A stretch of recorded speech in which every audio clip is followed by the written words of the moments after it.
Sebuah kapal dagang yang terafiliasi dengan Israel kembali diserang Houthi di Teluk Eden.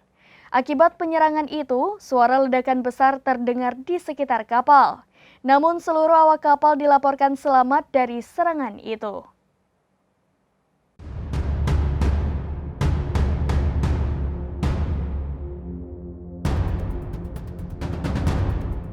Sebuah kapal dagang yang terafiliasi dengan Israel kembali diserang Houthi di Teluk Eden. Akibat serangan Houthi, suara ledakan besar terdengar di sekitar kapal.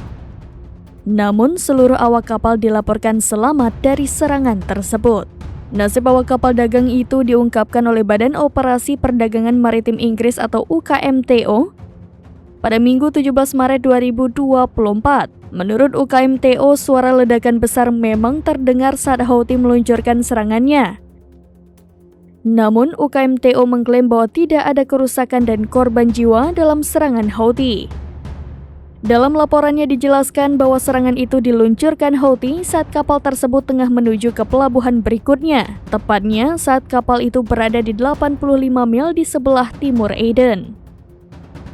Yang mana lokasi tersebut biasanya digunakan Houthi untuk menyerang kapal-kapal musuh yang terafiliasi dengan Israel dan Amerika Serikat. Houthi mengklaim rentetan serangan itu sebagai respons atas kekejaman Zionis kepada warga Palestina di Gaza.